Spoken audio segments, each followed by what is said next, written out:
আরে ভাই, তোর পুকুরে মাছ মারার মতো যোগ্যতা না, তুই সাগরে মাছ মারতে গেছিস, তাই তুই থাই পাস।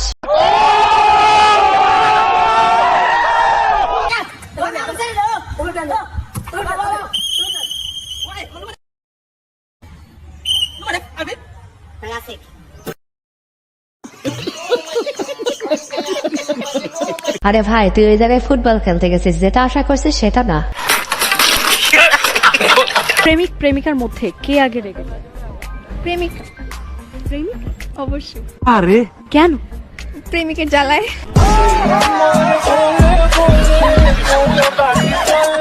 আরে বান্ধবী, এই বিষয়ে তোমরা এত জানো কিভাবে? আসলে তোমরা মনে হয় অনেক এক্সপার্ট। আপনাকে একটা কথা বলার ছিল। হ্যাঁ বলেন। আমি আপনাকে ভালোবাসি। ভালোবাসা ভালোবাসা তো না, আমার ধরে আইলে ডাইরেক্ট বিয়া বাদে আমি ভালোবাসি। বিয়ে করবেন? কাজী অফিস কেমন? কাজী অফিস চলেন আপনি আমার সাথে। আপনি কাজী অফিস চিনে নিন, তাহলে কিন্তু হ্যাঁ বিয়া করতে হবে আমার। আচ্ছা ঠিক আছে, চলেন। আমি তো বিয়ার পাগল। আচ্ছা ঠিক আছে, আমি আপনাকে বিয়ে করতে চাই, যেহেতু ভালোবাসি। আরে বান্ধবী, বিয়ের জন্য এত পাগল হইও না, কারণ এই ছেলে তো পোক্তই হয় নাই। ধরে নিন অ্যাক্সিডেন্টলি কোনো মেয়ে আপনার প্রেমে পড়ে গেল। আমি মানতেই পারবো না এটা। কে আপনি? আমি রিয়ামা ওর বন্ধু। কি মানতে পারবেন না আপনি? আমি একবারের জন্য এটা মেনে নেবো যে আমার বন্ধুর অ্যাক্সিডেন্ট হয়ে গেছে, কিন্তু এটা মানতেই পারবো না যে অ্যাক্সিডেন্টলি কোনো মেয়ে ওর প্রেমে পড়ে গেছে।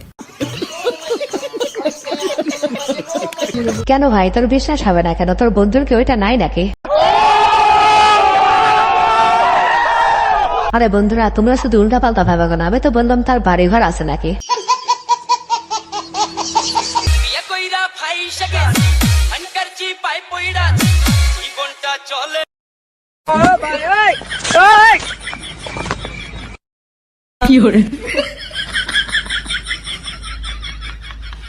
এইটা দেখার পর আমার বন্ধু ট্রাই করেছিল, কিন্তু তার আর বিয়ে হয়েছিল না, কারণ তার নিজের তাই কেটে নিয়েছিল।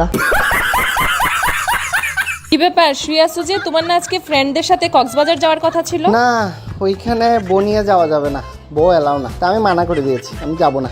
বউ ছাড়া কোথাও যেতে ভালো লাগে না। আরে না না, কি বলো, মানা কেন করছো? আমার তো কোনো সমস্যা নাই, তুমি চলে যেতে ওদের সাথে, ঘুরে আসতা।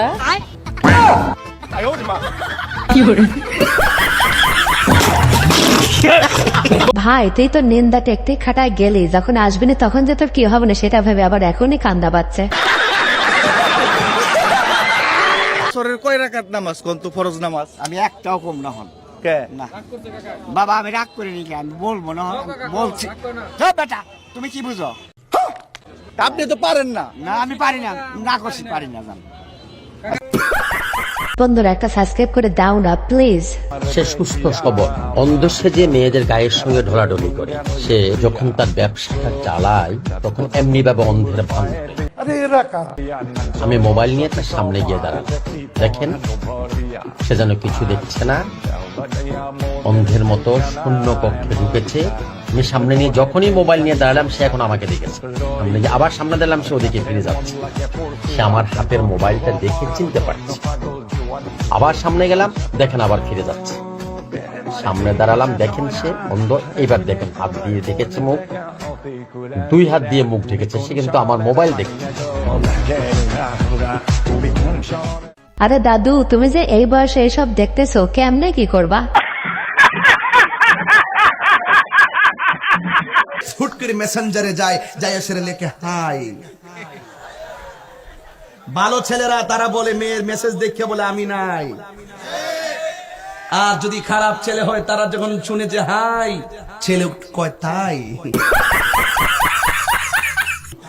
এই তাইটাই কিন্তু অনেক কিছু, তাই। এরপরে দেখেন আরেকটা মেসেজ পাঠায়, কেমন আছেন? আবার উত্তর দিয়ে আলহামদুলিল্লাহ ভালো আছি, আপনি কেমন আছেন? ওখান থেকে ছি ছি ছি ছি, আপনি আমাকে আপনি বলেন কেন, তুমি করে বলেন। আপনি বললে পর পর মনে হয়, তুমি বললে খুব আপন আপন মনে হয়। এইভাবে যখন মেসেজ পাঠায় দেওয়ার পরে কত আর মেসেজ পাঠাইব। ছেলে একটা ডাক দিয়া কয়, আচ্ছা আপনার সাথে কি আমি একটু ভয়েস কলে কথা বলতে পারি? হুজুর, কিছুই বলা নাই, শুধু বলবো হুজুর আপনি অনেক এক্সপার্ট। ভিউয়ার্স, আজকের ভিডিওটি এ পর্যন্ত। এই ভিডিওটি ভালো লাগে থাকলে অবশ্যই লাইক, কমেন্ট, শেয়ার এবং সাবস্ক্রাইব করে আমাদের পাশেই থাকবেন। ধন্যবাদ। হঠাৎ একদিন শুনবি যখন গেছি আমি মোরে, কে বলে তুমি? চোখের জলে ভাসবি সেদিন